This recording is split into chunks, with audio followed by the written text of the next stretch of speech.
Evening, y'all. Chief Prepper here. I'm trying to kick this cold before it kicks my ass. I don't know how well it's working.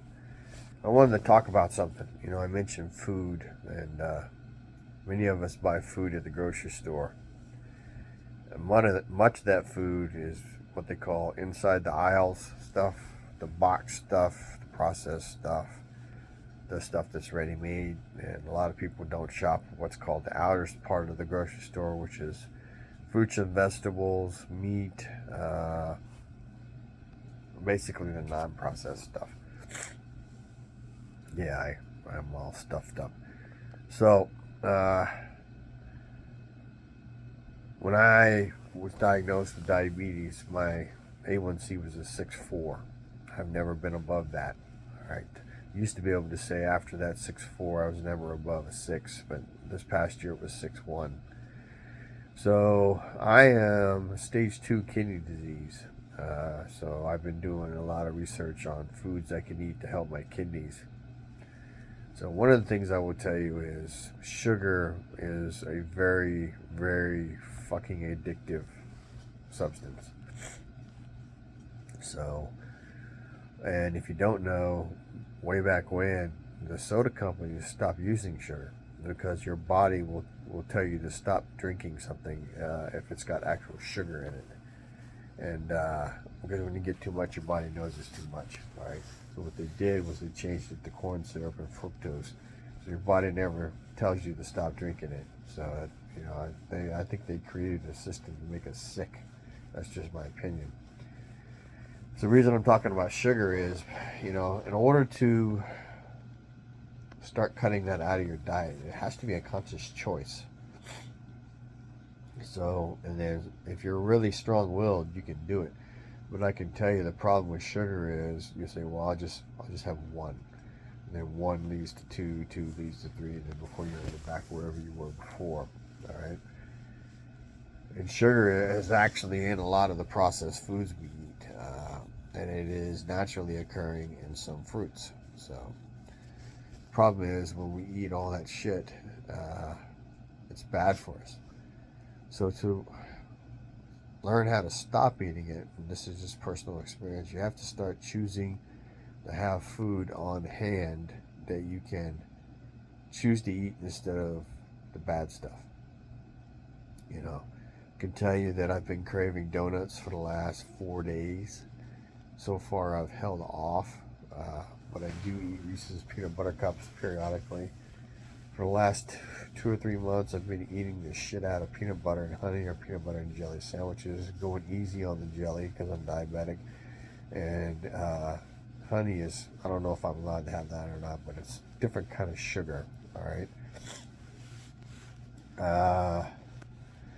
In this past year, the 6 months prior to my doctor's appointment, I didn't do anything but eat everything I wasn't supposed to eat. So, but in addition to learning to change how you eat, you have to combine physical fitness with that. All right. So, back in the day, I was 255, 260 at 6 feet tall, which is pretty heavy. I broke through 227 to 222 and then back up to 227. So I don't know what the special occasion was. I have not been able to really get below 227. So part of that is physical fitness. So basically I was very pear-shaped. So now I'm starting to get some strength and definition in my arms and shoulders again. It's been almost 7 months, almost 8 now. So June the 6th, yeah, so we started in November. Because I got sick over the weekend, I did not exercise today, and I will not exercise Tuesday probably, even if I'm feeling better. I need to kick this, and I need to hopefully not give it to my dad or my wife. But learning to eat healthy has to be a choice, and it's not easy, Managing food and diet is a chore. There's a reason, there's a whole science and degree behind it.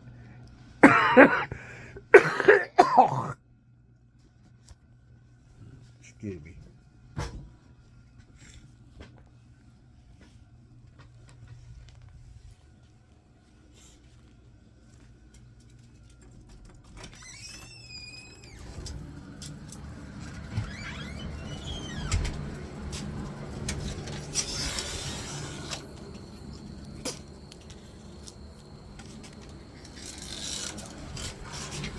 thinking, hi, you coming inside? You're gonna go pee. Sorry.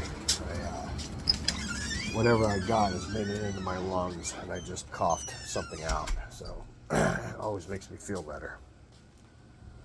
So back to learning to eat differently. Part of it means you're going to have to go to that same grocery store and choose not to go down the potato chips and snacks aisle and the roll-ups, the puddings, the candy. All right, you're going to have to stick to the fruits and vegetables.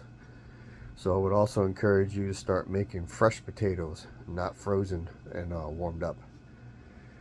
It's way healthier for you. All right.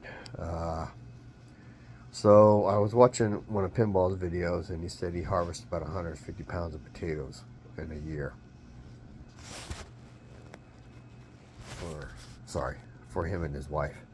And I was like, I don't know about that. So me and my wife and my dad go through about 8 pounds of potatoes. We'll call it 10 to 14 days.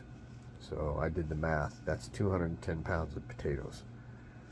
All right, so imagine how much you would have to plant in order to harvest that, and realize that I suck at growing potatoes. So, I just did a video on how we used to eat and how we used to live and how we're going to live after whatever's coming. You're going to need to be able to grow food. Lots of it. All right, and the problem with me and being here in South Central Texas is we're getting ready to go into the season where it's going to be so fucking hot that stuff will stop growing. Like, I may have missed the tomato season this year because, well, my garden is overgrown. My weed whacker broke 2 weeks ago. Got the parts in. I got to fix it and then see if it'll work. Then get in there and knock the Johnson grass down, and then fix the hoe because I have a new handle, and get in there and clean up the garden, and then hopefully get some of the fruits and vegetables that I've planted. So I would tell you that one of the drawbacks to a garden is, and chickens and everything else, is it requires time, and it's hard to squeeze homesteading lifestyle in with a regular lifestyle of city living.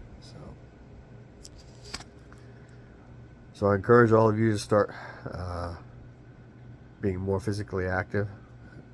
Realize that that's probably going to come whether you want it to or not, and it will be easier for you to absorb that lifestyle if you're already in better physical shape. I used to wonder why the Army used to hound us for being in physical shape, and when I went to war the first time, I realized why. Because we gained about 30 to 40 pounds just when we went from peacetime soldiers to wearing our Kevlar and our body armor, elbow pads, knee pads, our basic load. I had a fighting knife all the time. Water. So imagine a world where you have to walk everywhere. That means that your traveling radius is going to be drastically reduced. It's just the way it's going to be. All right. So anyway, information is knowledge and power. Live a little, prep a lot, share the love when you can. Keep prepper. Out.